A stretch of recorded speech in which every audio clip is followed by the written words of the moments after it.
Well, tonight's project is Brinkman gas grill.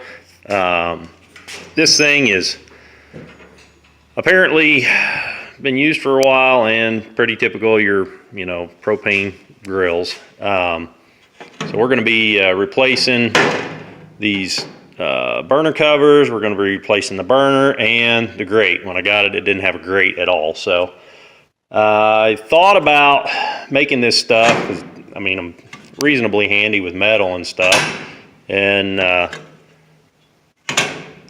it's just going to take me forever to do it, and the better half got tired of waiting on me to get around to this project, so she got on Amazon and bought a kit to rebuild it. I was just going to make the tubes out of some kind of mild light gauge tubing and drill the heck out of them and make my own tubes, and a grate wouldn't have been hard to make. I could have made that out of round stock, but it would have took a lot of hours. I could have done it cheaper, but she got the burners, the covers, and the grate. There's three pieces. It's a heavy cast iron grate. There's three pieces in there, all together for like 60 bucks on Amazon.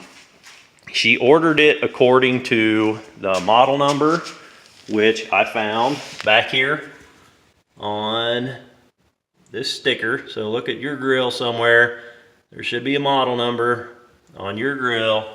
You can get on Amazon and search for the maker of the grill. This one happens to be a Brinkman, and then narrow it down by model. And like this one was a listing for this kit for a Brinkman grill, and it listed like 50 different models. So first thing I'm going to do is clean this thing up. I'm going to take a shop vac and wire brush and get in here and knock the nasty, crusty, grungy crap out, and then see what it takes to get these burners out of here. And I'll catch you guys up when I got something to show you. All right, well, I started cleaning it up and very quickly realized that those burners are in the way to do any kind of a decent job of cleaning stuff up. So you can tell I pulled the one out there. It's supposed to be held on by a bolt there. You can see there's the bolt or screw, whatever was supposed to hold it in, was rusted away. So I lifted this side up and then pulled the other side out of the hole here, and you can see maybe there's that nozzle back in there. That nozzle, just the burner tube sits over that nozzle. There's no kind of seal or anything there, so it shouldn't be hard to reinstall that. So I'm going to pull the rest of these burners out, and I'll catch you guys up here in a bit. Well, I cleaned up the bottom as good as I'm going to clean it up, and I noticed that this igniter is just kind of dangling in here. It's kind of hanging down there. Actually, it was tucked kind of up under here where you couldn't even see it before. It's working though, so I kind of hate to not even try to use it. When you turn this burner valve, this is the one that's supposed to ignite the thing, and let's see if I can get it to. And I don't know how well you guys can see it, but man, that sumbitch is throwing a spark 3/8 of an inch long. That's a hot spark, so I'm gonna try to use it. Best I can figure is that this piece of steel here is supposed to protect the wire, so this thing's probably supposed to hang something like this. Maybe the original burner here had a tab that came off of it and bolted that right there. This burner is the one that came off of there, and it doesn't have any kind of apparatus on it, so I'm going to guess that this is a replacement burner too, probably. What I'm going to do is I'm going to tuck this back under here. I'm going to drill a hole in that little plate of metal, and I'm going to bolt this right here, and that spark then will be very close to that line of burners, and that spark should light off of that burner there. So I'm going to do that. And I think back here I'm just going to use 1/4 bolts. I may have to drill these a little bit bigger, but that looks pretty close to 1/4 inch. Those old bolts, I used my angle grinder and just ground them off, and they fell right out then. But again, that one there was rusted completely away. The rest of them, there was no way I was going to be able to get I couldn't even tell you what kind of head was on them, if it was a Phillips head or if it was a hex head. I have no idea. They were just that bad of shape. So it didn't take much, just touched them with an angle grinder and got them out of there. I'm gonna go ahead and install the bolts back here. I'm gonna put the rest of the burners in, and it was real easy. Just seating the burner in, make sure you get it on that nozzle back in there, and then the other side pretty much drops right down. I'll get these all mounted up and I'll get back with you guys. Okay, so we got all our burner tubes mounted, we got our igniter mounted, and these burner tubes, when I was putting them in, I noticed that there's a line of holes toward the end on one side. I'm pretty sure those holes were down, so that's how I wanted to make sure that all the holes went down on the new ones too. I couldn't tell you why those holes are there. I was playing with this thing a little bit. I got a propane tank in there, and I noticed that when I took it apart, I saw this thing here, and I was kind of afraid that I knew what that was, and she didn't order these. This is called, I just did a little research, or she did. This is called a crossover tube, and what its function is to allow the burners to light off of each other. The only one that has an igniter is this one. What I was hoping was that I could ignite this burner and then just turn this one on, and the gas would kind of migrate over, and eventually it would light itself, and then do the same thing, turn this burner on, gas would build its way over and ignite itself, and so forth.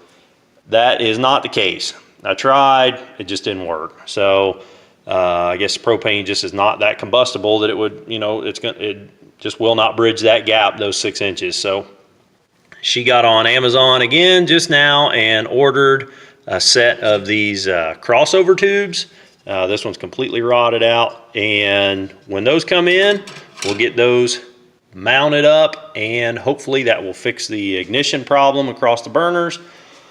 I removed the grate from the packaging. It looks really good. It fits great. These burner covers are a different style than the old ones, but the old ones were really rough on the edges, and I think the old ones may have been looked like they were hacksawed or something. So these just fit in there just like that. We'll get those put in after we get those crossover tubes mounted up. I'll catch you guys up here in a little bit.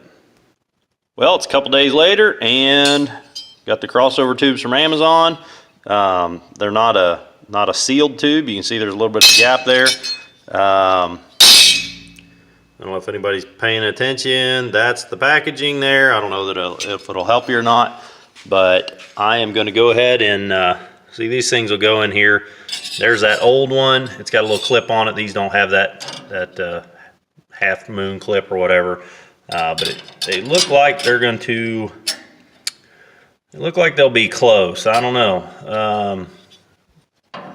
That compared to the old one's a 1/4 inch longer. That might make a difference. So I'm going to get these bolted in here, and I'll catch you guys up in a bit. Well, we got all our crossover tubes bolted in here, and the thing I noticed is they are shorter than the old ones, but they're tight on the left side. Tight on the left side, gap. Tight on left side, gap. Tight on left side, gap. I don't know if that's by design or what, but I went ahead and turned the propane on down below, so let's give her a shot here.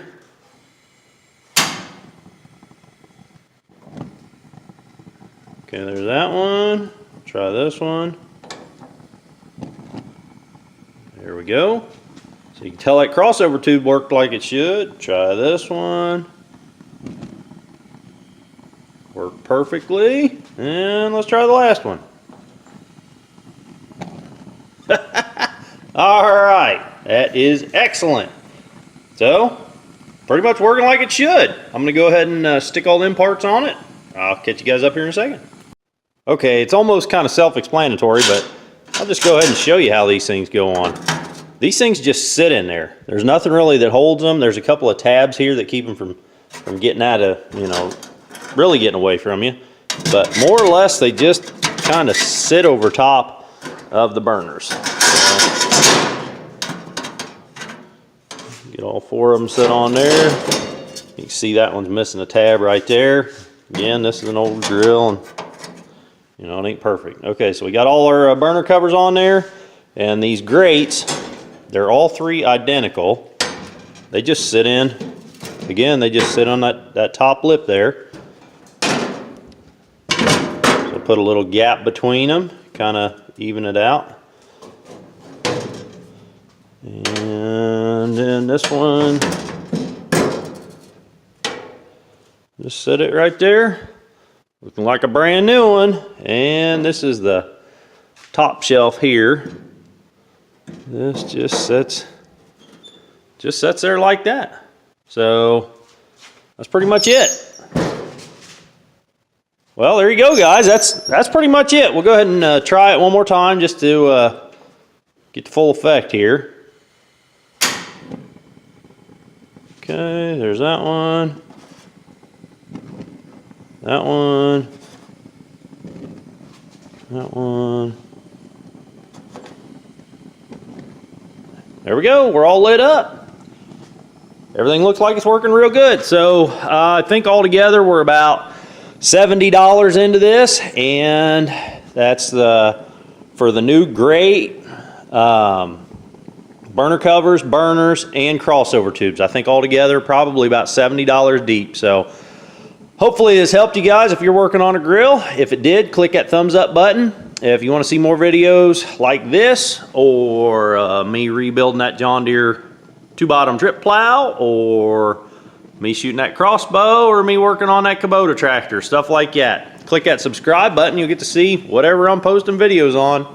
Until the next video, guys, keep on tinkering.